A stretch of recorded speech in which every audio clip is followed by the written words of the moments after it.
আকাশবাণী কলকাতা। স্থানীয় সংবাদ পড়ছি ধৃতি সেন শর্মা। বিশেষ খবর হলো, সুপ্রিম কোর্টের নির্দেশে আজ রাজ্যে অসম্পূর্ণ চূড়ান্ত ভোটার তালিকা প্রকাশ করা হবে। রাজ্যে আগামীকাল 4টি বড় জনসভার মধ্যে দিয়ে বিজেপির পরিবর্তন যাত্রার সূচনা হতে চলেছে। তৃণমূল কংগ্রেস আসন্ন রাজ্যসভা নির্বাচনের জন্য প্রার্থীদের নাম ঘোষণা করেছে। প্রধানমন্ত্রী নরেন্দ্র মোদী আজ জরায়ু মুখ ক্যান্সার প্রতিরোধে 14 বছরের কিশোরীদের জন্য দেশব্যাপী হিউম্যান প্যাপিলোমা ভাইরাস HPV টিকাকরণ কর্মসূচির সূচনা করবেন। আদালতের নির্দেশে রাজ্য সরকার BSFকে 105 একর জমি হস্তান্তরের জন্য প্রয়োজনীয় পদক্ষেপ নিয়েছে। ISL ফুটবলের ম্যাচে মোহনবাগান সুপার জায়ান্ট আজ মোহামেডান স্পোর্টিংয়ের মুখোমুখি হবে। আসছি বিস্তারিত খবরে। সুপ্রিম কোর্টের নির্দেশে SIR প্রক্রিয়ায় যেসব ভোটদাতার নথি ও তথ্য যাচাইয়ের ভার বিচার বিভাগের ওপর বর্তেছে তাদের নাম যুক্ত করেই রাজ্যে আজ অসম্পূর্ণ চূড়ান্ত ভোটার তালিকা প্রকাশ করা হবে। খসড়া তালিকায় থাকা 7 কোটি 8 লক্ষ ভোটারের নাম চূড়ান্ত তালিকায় থাকবে, তবে এই তালিকা বিভিন্ন বিভাগে ভাগ করা হবে। আমাদের প্রতিনিধি জানাচ্ছেন, নভেম্বর মাস থেকে শুরু হওয়া SIR নামক পরীক্ষার ফল প্রকাশ আজ, কিন্তু আদালতের বাধা থাকায় এই ফলাফল চূড়ান্ত হচ্ছে না। সুপ্রিম কোর্টের নির্দেশে খসড়া তালিকায় থাকা 7 কোটি 8 লক্ষ ভোটারের নাম চূড়ান্ত তালিকায় থাকবে, তবে বিচারাধীন প্রায় 60 লক্ষ নাম ছাড়া বাকি প্রায় 6.5 কোটি নাগরিকের ভোটাধিকার থাকবে কিনা তা এই তালিকা থেকে একরকম স্পষ্ট হয়ে যাবে। খসড়া তালিকায় স্থান পেয়েছেন অথচ তথ্যগত অসঙ্গতি সহ একাধিক কারণে শুনানিতে ডাক পেয়েও উপস্থিত হননি এরকম ভোটারের নামও চূড়ান্ত তালিকা থেকে বাদ যাচ্ছে। কমিশন সূত্রে খবর, এরকম ভোটারের সংখ্যা 6 লক্ষের মতো। আর কয়েক ঘন্টার মধ্যেই বহু প্রত্যাশিত ও বহু আলোচিত চূড়ান্ত ভোটার তালিকা জনসমক্ষে আসবে। এই ভোটার তালিকা প্রকাশকে কেন্দ্র করে কোথাও যাতে কোনো অশান্তি না হয় সেদিকেও নজর রাখা হচ্ছে। ইতিমধ্যেই রাজ্য সরকারের তরফে পুলিশ বাহিনীকে চূড়ান্ত সতর্ক থাকার বার্তা দেওয়া হয়েছে। সশস্ত্র পুলিশের সমস্ত ব্যাটালিয়ন সদরে সর্বোচ্চ সংখ্যক বাহিনী প্রস্তুত রাখার নির্দেশ দেওয়া হয়েছে। অভিরূপ ভট্টাচার্য, আকাশবাণী সংবাদ, কলকাতা। রাজ্যের মুখ্য নির্বাচনী আধিকারিক মনোজ কুমার আগরওয়াল জানিয়েছেন, দুপুরের মধ্যেই এই তালিকা অনলাইনে আপলোড করা হবে। নির্বাচন কমিশনের ওয়েবসাইট, রাজ্যের মুখ্য নির্বাচনী আধিকারিকের ওয়েবসাইট ও ECI নেট অ্যাপ থেকে ভোটার তালিকা অনলাইনে দেখা যাবে। বিকেলের মধ্যে স্বীকৃত সমস্ত রাজনৈতিক দলের হাতে পৌঁছে যাবে কপি। 2টি হার্ড কপি দেওয়া হবে জেলা নির্বাচন আধিকারিকদেরও। আসন্ন বিধানসভা নির্বাচনের জন্য রাজ্যে প্রথম দফায় মোতায়েন করা হচ্ছে 240 কোম্পানি আধা সামরিক বাহিনী। আগামীকাল বা সোমবারের মধ্যেই বাহিনী রাজ্যে পৌঁছবে বলে প্রশাসনিক সূত্রে জানা গেছে। সংবেদনশীল ও অতি সংবেদনশীল এলাকাগুলিতে তাদের অগ্রাধিকারের ভিত্তিতে মোতায়েন করা হবে। চূড়ান্ত পরিকল্পনা অনুযায়ী সর্বাধিক 14 কোম্পানি বাহিনী পাঠানো হচ্ছে পূর্ব মেদিনীপুরে। কলকাতা ও মালদায় থাকছে 12 কোম্পানি করে। এদিকে নদিয়ার তাহিরপুর থানার বীরনগরে গতকালই কিছু কেন্দ্রীয় বাহিনী এসে পৌঁছেছে। সংবেদনশীল বুথগুলিতে ভোটারদের মনোবল বৃদ্ধি করতে তাদের মোতায়েন করা হচ্ছে। জেলায় মোট 12 কোম্পানি কেন্দ্রীয় বাহিনী মোতায়েন হওয়ার কথা। রাজ্যে আগামীকাল 4টি বড় জনসভার মধ্যে দিয়ে বিজেপির পরিবর্তন যাত্রার সূচনা হতে চলেছে। দলের রাজ্য সভাপতি শ্রমিক ভট্টাচার্য গতকাল এক সাংবাদিক বৈঠকে বলেছেন, তৃণমূল কংগ্রেসের লড়াই শুধুমাত্র বিরোধীদের সঙ্গে নয়, সাধারণ মানুষের সঙ্গেও। সর্বস্তরের মানুষ আজ আক্রান্ত। এই যুগ সন্ধিক্ষণে দাঁড়িয়ে বিজেপি সর্বক্ষেত্রে পরিবর্তনের লক্ষ্যে এই যাত্রার আয়োজন করছে। এই সরকার যুক্তরাষ্ট্রীয় ব্যবস্থাকে অস্বীকার করছে, সংবাদ মাধ্যম আক্রান্ত, বিচার ব্যবস্থা আক্রান্ত এবং সর্বোপরি সাধারণ মানুষ আজকে এই আক্রমণের শিকার। ঠিক এই যুগ সন্ধিক্ষণে প্রকৃত পরিবর্তনের লক্ষ্যে আমরা আপনাদের সামনে আসতে পাল্টানো দরকার চাই বিজেপি সরকার। 1 মার্চ থেকে আমাদের এই পরিবর্তন যাত্রা শুরু হয়। রাজ্য সভাপতি আরও জানান, সোমবার 2রা মার্চ হবে 5টি জনসভা। কেন্দ্রীয় স্বরাষ্ট্রমন্ত্রী বর্ষিয়ান বিজেপি নেতা অমিত শাহ আগামীকাল রাজ্যে আসছেন। সোমবার তিনি দক্ষিণ 24 পরগনার রায়দিঘিতে পরিবর্তন যাত্রার সভায় বক্তব্য রাখবেন। কোচবিহারের রাসমেলা ময়দানে যাত্রার সূচনায় উপস্থিত থাকবেন বিজেপির সর্বভারতীয় সভাপতি নীতিন নবীন। এছাড়াও জগৎ প্রকাশ নাড্ডা, রাজনাথ সিং সহ বিভিন্ন কেন্দ্রীয় মন্ত্রীও অংশ নেবেন এই যাত্রায়।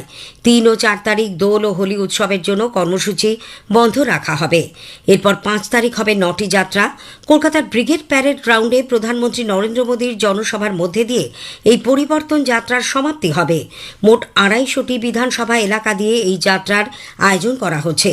যে কোনো রাজনৈতিক দল, বিশেষ করে তৃণমূল কংগ্রেস ও বামফ্রন্টের প্রতিনিধিদেরও এই পরিবর্তন যাত্রায় যোগদানের আহ্বান জানিয়েছেন শ্রমিক বাবু। সাংবাদিক বৈঠকে বিরোধী দলনেতা শুভেন্দু অধিকারী বলেন, মোট 5000 কিলোমিটার পথ অতিক্রম করা হবে।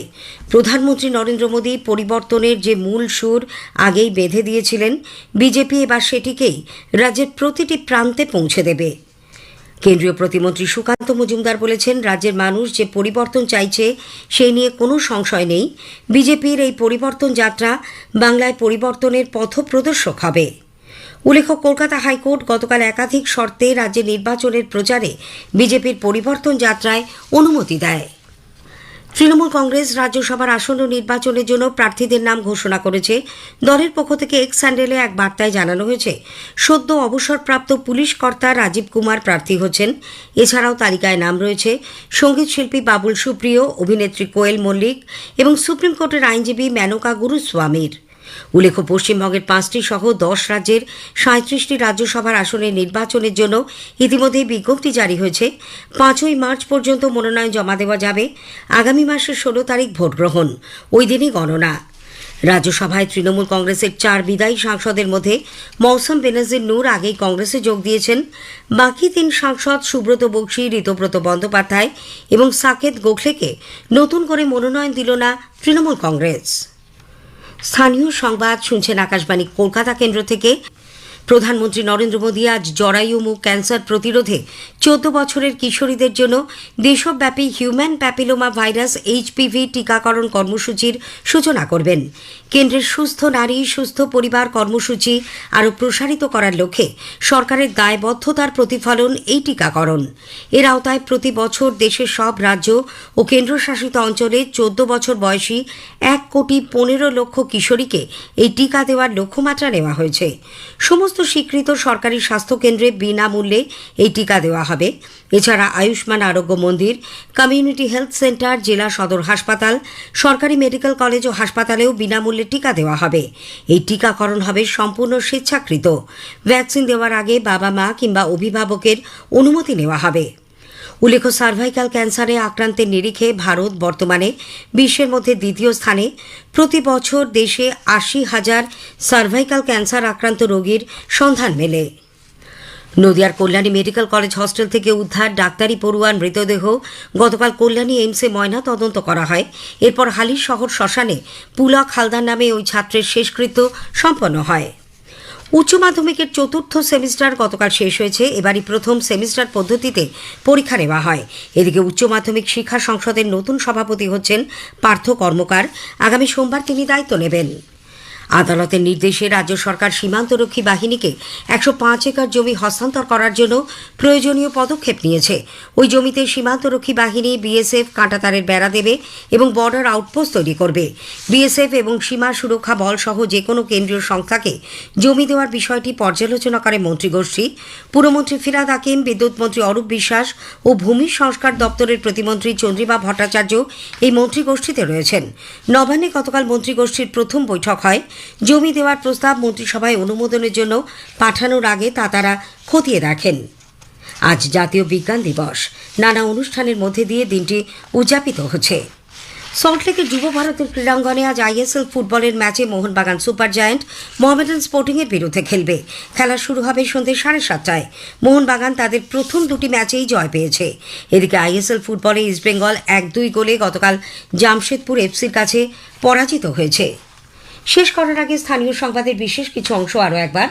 সুপ্রিম কোর্টের নির্দেশে আজ রাজ্যে অসম্পূর্ণ চূড়ান্ত ভোটার তালিকা প্রকাশ করা হবে। রাজ্যে আগামীকাল 4টি বড় জনসভার মধ্যে দিয়ে বিজেপির পরিবর্তন যাত্রার সূচনা হতে চলেছে। প্রধানমন্ত্রী নরেন্দ্র মোদী আজ জরায়ু মুখ ক্যান্সার প্রতিরোধে 14 বছরের কিশোরীদের জন্য HPV টিকাকরণ কর্মসূচির সূচনা করবেন। স্থানীয় সংবাদ শেষ হল। আকাশবাণী খবর পড়ছি প্রবাল বন্দ্যোপাধ্যায়। এখনকার বিশেষ বিশেষ খবর। প্রধানমন্ত্রী নরেন্দ্র মোদী আজ রাজস্থান ও গুজরাট সফরে যাচ্ছেন। রাজস্থানে জরায়ুমুখ ক্যান্সার প্রতিরোধে 14 বছরের কিশোরীর জন্য সারা দেশে হিউম্যান প্যাপিলোমা ভাইরাস HPV টিকাকরণ কর্মসূচির সূচনা করবেন তিনি। কেন্দ্রীয় স্বরাষ্ট্রমন্ত্রী অমিত শাহ গতকাল বিহারে ভারত নেপাল সীমান্তের জেলাগুলিতে নিরাপত্তা সংক্রান্ত বিষয়সমূহ পর্যালোচনা করেছেন। সুপ্রিম কোর্টের নির্দেশে পশ্চিমবঙ্গে আজ অসম্পূর্ণ চূড়ান্ত ভোটার তালিকা প্রকাশ করা হবে। দিল্লির একটি আদালত আবগারি দুর্নীতি মামলায় অরবিন্দ কেজরিওয়াল সহ অন্যদের অব্যাহতি দেওয়ার পরই সিবিআই সেই রায়কে চ্যালেঞ্জ করে দিল্লি হাইকোর্টের দ্বারস্থ হয়েছে। পুরুষদের T20 বিশ্বকাপ ক্রিকেটে আজ গ্রুপ বির ম্যাচে পাকিস্তান শ্রীলঙ্কার মুখোমুখি হবে। গতরাতে ইংল্যান্ড নিউজিল্যান্ডকে 4 উইকেটে হারিয়ে দিয়েছে। আসছে বিস্তারিত সংবাদে। প্রধানমন্ত্রী নরেন্দ্র মোদী আজ রাজস্থান ও গুজরাট সফরে যাবেন। রাজস্থান সফরে শ্রী মোদী আজমেরের 16,000 কোটি টাকার একাধিক উন্নয়নমূলক প্রকল্পের উদ্বোধনী ও শিলান্যাস করবেন। ভাষণ দেবেন এক জনসভাতেও। রাজস্থানে বিভিন্ন সরকারি দপ্তর ও সংগঠনে নতুন চাকরি পাওয়া 21,800-এর বেশি কর্মপ্রার্থীর হাতে নিয়োগপত্র তুলে দেবেন তিনি। সেখান থেকে শ্রী মোদী জরায়ুমুখ ক্যান্সার প্রতিরোধে 14 বছরের কিশোরীর জন্য দেশব্যাপী হিউম্যান প্যাপিলোমা ভাইরাস HPV টিকাকরণ কর্মসূচির সূচনা করবেন। কেন্দ্রের সুস্থ নারী সুস্থ পরিবার কর্মসূচি আরও প্রসারিত করার লক্ষ্যে সরকারের দায়বদ্ধতার প্রতিফলন এই টিকাকরণ। এর অঙ্গ হিসেবে প্রতি বছর দেশের সব রাজ্য ও কেন্দ্রশাসিত অঞ্চলে 14 বছর বয়সী 1,15,00,000 কিশোরীকে এই টিকা দেওয়ার লক্ষ্যমাত্রা নেওয়া হয়েছে। সমস্ত স্বীকৃত সরকারি স্বাস্থ্যকেন্দ্রে বিনামূল্যে এই টিকা দেওয়া হবে। এছাড়াও আয়ুষ্মান আরোগ্য মন্দির, কমিউনিটি হেলথ সেন্টার, জেলা সদর হাসপাতাল, সরকারি মেডিকেল কলেজ ও হাসপাতালেও বিনামূল্যে টিকা দেওয়া হবে। এই টিকাকরণ হবে সম্পূর্ণ স্বেচ্ছাকৃত। ভ্যাকসিন দেওয়ার আগে বাবা মা কিংবা অভিভাবকের অনুমতি নেওয়া হবে। উল্লেখ্য, সার্ভাইভাল ক্যান্সারে আক্রান্তের নিরিখে ভারত বর্তমানে বিশ্বের মধ্যে দ্বিতীয় স্থানে। প্রতি বছর দেশে 80,000 সার্ভাইকাল ক্যান্সার আক্রান্ত রোগীর সন্ধান মেলে, যার মধ্যে 42,000-এরও বেশি মৃত্যু হয়। রাজস্থান থেকে প্রধানমন্ত্রী যাবেন গুজরাটে। সেখানে তিনি সানন্দে Micron semiconductor technology India private লিমিটেডের সেমিকন্ডাক্টর অ্যাসেম্বলি, টেস্ট ও প্যাকেজিং ATMP ফ্যাসিলিটির উদ্বোধন করবেন। 22,500 কোটি টাকা ব্যয়ে এই সানন্দ ATMP ফ্যাসিলিটি গড়ে তোলা হয়েছে। ইন্ডিয়ান মেডিকেল অ্যাসোসিয়েশন IMA 14 বছরের কিশোরীদের জরায়ুমুখ ক্যান্সার প্রতিরোধে বিনামূল্যে টিকা দেওয়ার কেন্দ্রের সিদ্ধান্তকে স্বাগত জানিয়েছে। প্রধানমন্ত্রী নরেন্দ্র মোদীকে লেখা এক চিঠিতে IMA বলেছে, তাঁর এই উদ্যোগ দেশের লক্ষ লক্ষ মহিলার স্বাস্থ্য সুরক্ষিত রাখতে সহায়ক হবে। প্রধানমন্ত্রী বলেছেন, গত 11 বছরে ভারতের শক্তি ও দক্ষতা বৃদ্ধি পেয়েছে এবং তার সরকার তা আরও বিকশিত করার লক্ষ্যে কাজ চালিয়ে যাচ্ছে। তিনি গতকাল নতুন দিল্লিতে এক অনুষ্ঠানে বলেন, ভারতের সঙ্গে বাণিজ্য চুক্তি চূড়ান্ত করার জন্য অনেক দেশই এগিয়ে আসছে। উন্নত দেশগুলি আত্মবিশ্বাসী ভারতের সঙ্গে বাণিজ্য চুক্তি স্বাক্ষর করতে অত্যন্ত আগ্রহী। এর আগে ভারত পশ্চিম ও পশ্চিমী দেশগুলির পথ অনুসরণ করে চলত, কিন্তু এখন দিন বদলেছে। ভারত সেই মনোভাব ছেড়ে বেরিয়ে এসেছে। সরকার দেশকে বিকাশের পথে এগিয়ে নিয়ে যাওয়ার লক্ষ্যে निरंतर चेष्टा চালিয়ে যাচ্ছে বলেও জানান তিনি। हमारे यहाँ शास्त्रों में कहा गया है तत्वम असि, यानी जिस ब्रह्म की खोज में हम निकले हैं वो हम ही हैं, वो हमारे भीतर ही है। जो सामर्थ्य हमारे भीतर है उसे हमें पहचानना है। बीते 11 वर्षों में भारत ने अपना वही सामर्थ्य पहचाना है और इस सामर्थ्य को सशक्त करने के लिए आज देश निरंतर प्रयास कर रहा है। বাণিজ্য ও শিল্পমন্ত্রী পীয়ূষ গোয়েল বলেছেন, ভারত মার্কিন অন্তর্বর্তীকালীন বাণিজ্য চুক্তিতে দেশের কৃষি এবং MSME ক্ষেত্রকে সর্বাধিক গুরুত্ব দেওয়া হয়েছে। বিভিন্ন ক্ষেত্রের সমস্ত সংবেদনশীল বিষয়কে দেওয়া হয়েছে অগ্রাধিকার। নতুন দিল্লিতে গতকাল এক অনুষ্ঠানে শ্রী গোয়েল এই চুক্তি দেশের স্বার্থ রক্ষা করবে বলে আশা প্রকাশ করেন।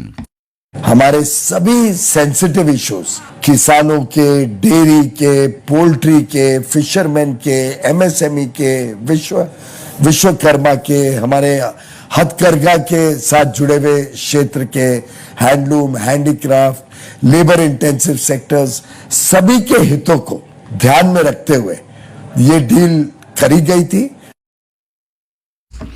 ভারতীয় অর্থনীতি চলতি অর্থবর্ষের তৃতীয় ত্রৈমাসিকে 7.8% বৃদ্ধি পেয়েছে। 2025-26 প্রকৃত জিডিপি বৃদ্ধির হার 7.6% হবে বলে মনে করা হচ্ছে। 2024-25 যা ছিল 7.1%। পরিসংখ্যান ও কর্মসূচি রূপায়ণ মন্ত্রক 2022-23কে ভিত্তিবর্ষ ধরে নতুন বার্ষিক ও ত্রৈমাসিক হিসেব প্রকাশ করেছে। মন্ত্রক জানিয়েছে, ম্যানুফ্যাকচারিং ক্ষেত্রে দেশের অর্থনীতিতে অন্যতম প্রধান ভূমিকা পালন করছে। মন্ত্রকের সচিব সৌরভ গর্গ বলেছেন, মূলত 4টি ক্ষেত্রে পরিবর্তন লক্ষ্য করা গেছে। মুখ্য অর্থনৈতিক উপদেষ্টা ডক্টর ভি আনন্দ নাগেশ্বরন বলেছেন, আন্তর্জাতিক ক্ষেত্রে অস্থিরতা সত্ত্বেও দেশের অর্থনৈতিক বিকাশ স্থিতিশীল রয়েছে। নতুন দিল্লিতে গতকাল সর্বশেষ মোট অভ্যন্তরীণ উৎপাদন জিডিপি হার সংক্রান্ত এক সাংবাদিক সম্মেলনে তিনি বলেন, গত 3 বছরে প্রকৃত জিডিপি বৃদ্ধির হার একটানা 7% উপরে থাকায় অর্থনীতির সামগ্রিক স্থিতিশীলতা প্রতিফলিত হয়েছে। খবর শুনছেন আকাশবাণী থেকে। কেন্দ্রীয় স্বরাষ্ট্রমন্ত্রী অমিত শাহ গতকাল বিহারের ভারত নেপাল সীমান্তের জেলাগুলিতে নিরাপত্তা সংক্রান্ত বিষয়সমূহ পর্যালোচনা করতে উচ্চ পর্যায়ের বৈঠকে পৌরোহিত্য করেন। এই বৈঠকে সীমান্ত ব্যবস্থাপনা মজবুত করার উপর গুরুত্ব আরোপের প্রয়োজনীয়তার পাশাপাশি বেআইনি কার্যকলাপ রোধে নজরদারি আরও বাড়ানোর কথা বলা হয়েছে। সীমান্তের কাছাকাছি এলাকাগুলিতে বেআইনি নির্মাণ, অনুপ্রবেশ, জাল ভারতীয় টাকা এবং বেআইনি আর্থিক লেনদেনের বিষয়ে উদ্বেগ প্রকাশ করা হয়। নো ম্যানস ল্যান্ডে জবরদখল বন্ধ করা এবং বনাঞ্চলে বেআইনি নির্মাণগুলি অবিলম্বে ভেঙে দেওয়ার নির্দেশ দিয়েছেন স্বরাষ্ট্রমন্ত্রী। এ ব্যাপারে জিরো টলারেন্স নীতির কথাও বলেন তিনি। সুপ্রিম কোর্টের নির্দেশে এসআইআর প্রক্রিয়ায় যেসব ভোটদাতার নথি ও তথ্য যাচাইয়ের ভার বিচার বিভাগের ওপর বর্তেছে তাদের নাম যুক্ত করেই পশ্চিমবঙ্গে আজ অসম্পূর্ণ চূড়ান্ত ভোটার তালিকা প্রকাশ করা হবে। খসড়া তালিকায় থাকা 7,08,00,000 ভোটারের নাম চূড়ান্ত তালিকায় থাকবে, তবে এই তালিকা বিভিন্ন বিভাগে করা হবে। রাজ্যের মুখ্য নির্বাচনী আধিকারিক মনোজ কুমার আগরওয়াল জানিয়েছেন, দুপুরের মধ্যে তা অনলাইনে আপলোড করা হবে। নির্বাচন কমিশনের ওয়েবসাইট, রাজ্যের মুখ্য নির্বাচনী আধিকারিকের ওয়েবসাইট ও ইসিআই নেট অ্যাপ থেকেও এই ভোটার তালিকা অনলাইনে দেখা যাবে। বিকেলের মধ্যেই স্বীকৃত সমস্ত রাজনৈতিক দলের হাতে পৌঁছে যাবে কপি। প্রত্যেকবার যেটা হয় আমাদের এসএসআর পরে জানুয়ারি মাসে যেটা হতো, এবার ফেব্রুয়ারি মাসে হচ্ছে এসআইআর পরে 8 recognise political party CO office থেকে পেন ড্রাইভ পাবেন গোটা স্টেট জন্য। ডিও অফিসে 8 পলিটিক্যাল পার্টি রিপ্রেজেন্টেটিভ আছে, ওরা পাবে আপনার ওখান থেকে hard copies. And SDO office, DO office, BDO office, ওখানে হার্ড কপি থাকবে। Any person will access that. এছাড়া দুপুর মধ্যে ইসিআই লিঙ্ক দিয়ে দেবে। ইসিআই যে সাইট আছে, অন্য সাইট যেটা আছে, ওর অ্যাপে যেখানে যে কোনো ভোটার অ্যাপে কার্ড দিয়ে অ্যাক্সেস করতে পারবে ওটা। উপরাষ্ট্রপতি সিপি রাধাকৃষ্ণন দুদিনের সফরে আজ কেরালাম যাচ্ছেন। প্রথম দিনে উপরাষ্ট্রপতি চেঙ্গানেসারিতে সেন্ট বার্চম্যান কলেজের শতবার্ষিকী উদযাপনের সমাপ্তি অনুষ্ঠানে অংশ নেবেন। আগামীকাল শ্রী রাধাকৃষ্ণন ত্রিশূরের দেবমাতা সিএমআই পাবলিক স্কুলের চেতনা গণাশ্রমের শিলান্যাস করবেন। এর পাশাপাশি তিরুবনন্তপুরমে সেন্ট স্টিফেন হাই স্কুলের শতবর্ষ অনুষ্ঠানে তার যোগ দেওয়ার কথা। আম আদমি পার্টির জাতীয় আহ্বায়ক, দিল্লির প্রাক্তন মুখ্যমন্ত্রী অরবিন্দ কেজরিওয়াল, উপমুখ্যমন্ত্রী মনীষ সিসোদিয়া এবং অন্যদের আবগারি নীতি সংক্রান্ত দুর্নীতি মামলা থেকে দিল্লির একটি আদালত অব্যাহতি দেওয়ার পরই সেই রায়কে চ্যালেঞ্জ করে সিবিআই দিল্লি হাইকোর্টে মামলা দায়ের করেছে। এই মামলায় নিম্ন আদালত অরবিন্দ কেজরিওয়াল, মনীষ সিসোদিয়া ও কে কবিতা সহ 3 জন অভিযুক্তকে মুক্তি দেয়। এই রায় খতিয়ে দেখে এ ব্যাপারে সিবিআই জানিয়েছে, আদালত তদন্তের বেশ কিছু গুরুত্বপূর্ণ দিক এবং সংশ্লিষ্ট বিষয়গুলির প্রতি যথাযথ বিবেচনা করেনি। উল্লেখ্য, 2021 সালে দিল্লি সরকার আবগারি নীতি প্রণয়ন করে। পরে এই নীতি প্রয়োগে বেশ কিছু অনিয়ম ও অসঙ্গতির অভিযোগ আসতে থাকায় তা প্রত্যাহার করে নেওয়া হয়। National centre for organic and natural farming এর ডিরেক্টর ডক্টর গঙ্গেশ শর্মা বলেছেন, সরকারের লক্ষ্য হল ধীরে ধীরে রাসায়নিক সারের উপর নির্ভরতা হ্রাস করে সামগ্রিকভাবে বিজ্ঞানভিত্তিক কৃষির ব্যবস্থার দিকে অগ্রসর হওয়া। ডোনাল্ড ট্রাম্প বলেছেন, ইরানের সঙ্গে এ যাবৎ চলা বৈঠকের অগ্রগতি নিয়ে তিনি খুশি নন, তবে পরমাণু কর্মসূচি নিয়ে পরবর্তী দফার বৈঠকগুলিতে কী ধরনের আলোচনা হয় সেদিকে লক্ষ্য রাখতে হবে। আইসিসি পুরুষদের টি-20 বিশ্বকাপে আজ সুপার 8-এর গ্রুপ বির ম্যাচে পাল্লাকেলে আন্তর্জাতিক ক্রিকেট স্টেডিয়ামে পাকিস্তান শ্রীলঙ্কার মুখোমুখি হবে। ম্যাচ শুরু হবে সন্ধ্যে 7টায়। গত রাতে কলম্বোর আর প্রেমদাসা স্টেডিয়ামে সুপার 8-এর গ্রুপ বির ম্যাচে ইংল্যান্ড নিউজিল্যান্ডকে 4 উইকেটে হারিয়ে দেয়। শেষ করার আগে বিশেষ বিশেষ খবরের কিছু অংশ আবার পড়ছি। প্রধানমন্ত্রী নরেন্দ্র মোদী আজ রাজস্থান ও গুজরাট সফরে যাচ্ছেন। রাজস্থানে জরায়ুমুখ ক্যান্সার প্রতিরোধে 14 বছরের কিশোরীদের জন্য সারা দেশে হিউম্যান প্যাপিলোমা ভাইরাস HPV টিকাকরণ কর্মসূচির সূচনা করবেন তিনি। সুপ্রিম কোর্টের নির্দেশে পশ্চিমবঙ্গে আজ অসম্পূর্ণ চূড়ান্ত ভোটার তালিকা প্রকাশ করা হবে। খবর শেষ হল।